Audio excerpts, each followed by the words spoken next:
Luisah Teish may be better known for jambalaya than Jump Up, good times throughout the seasons with celebrations from around the world. But she lived in and remembered the pre-civil rights era, a time that, if you look at the public opinion, that people didn't think it was as bad for blacks then, if you compare what people actually thought about the current situation, as people are thinking now.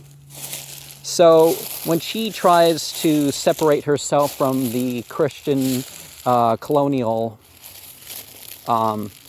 way of looking at time and place and that sort of thing, that's, it's a bit different than the critical race theory sort of thing. She does get into similar myths.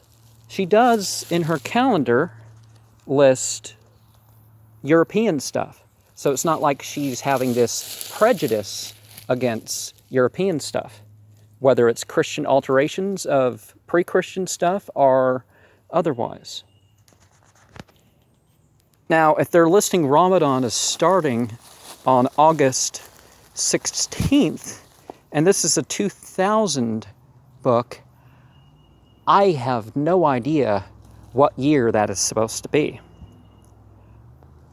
The focus of this book seems to be more on the Native American and the African way of looking at a particular season. So what comes first, the celebration or the myth regarding the celebration? I think both are a fluid thing, and it kind of varies per culture. If you look at Judaism, for example, which isn't really being focused on at all in this book, I don't think, you find that they took the Rosh Hashanah tablets, or the culture that produced those tablets, and they basically copied the exact same calendar. Now, what they did with that calendar kind of varies. I think perhaps before the book of Esther, there was a celebration of the survivors of that Jewish queen, and on the other side, they were writing the book.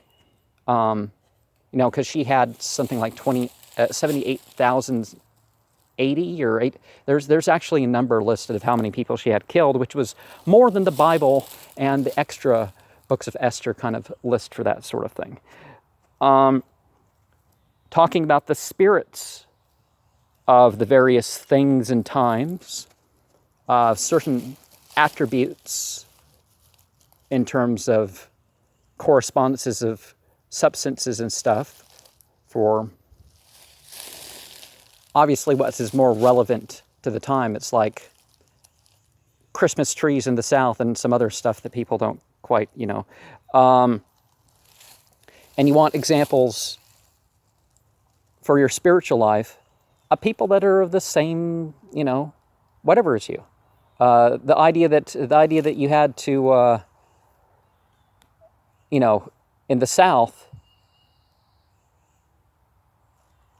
even in a completely segregated school, which, the North had those problems too, some book about white people from the Northeast, it wasn't exactly the children's sort of examples that were most functional,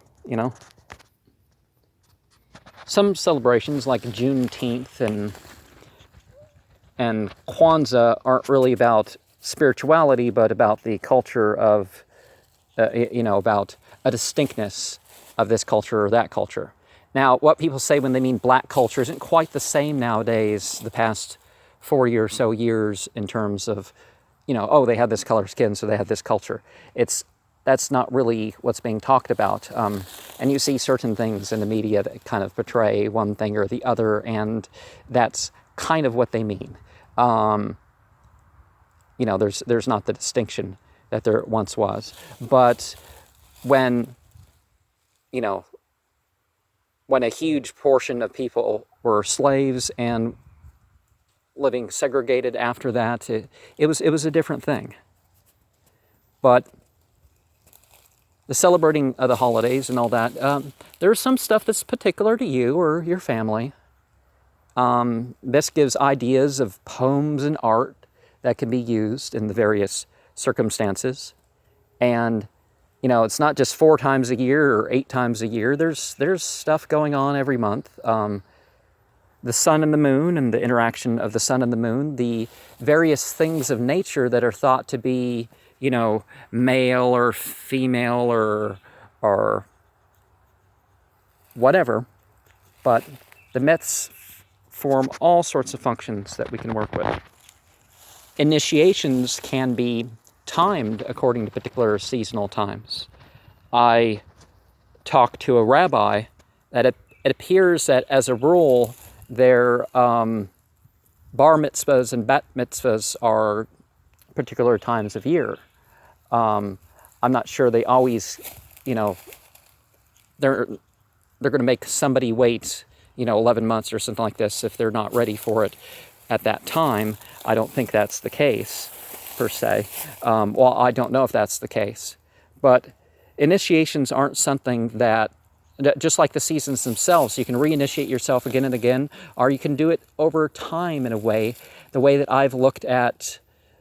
I mean, I've kept to the, that this is going up in July, so white, red,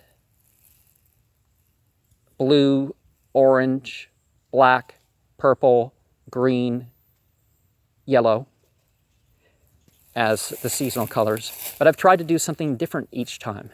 And I've tried not to give things over to some sort of false piety where people are like, oh, Merry Christmas and all that other stuff, or Happy Easter, where people don't know the person's Christian all year round, no sign whatsoever. And then Easter comes around, and then it turns out that half the people that aren't Christian, or most of the people who aren't Christian, feel like they have to celebrate Christmas or something to a degree. And in my country, we're not usually mostly Christian. As the Catholic Church says, holy days of obligation that weren't prescribed by the Bible, just like in Judaism, you have holidays invented by the rabbis that become obliged on their community. Now, there could be real spiritual obligations of some sort, but the importance is to authentically be in it for yourself, to work with the meaning and stuff according to your own beliefs and practices.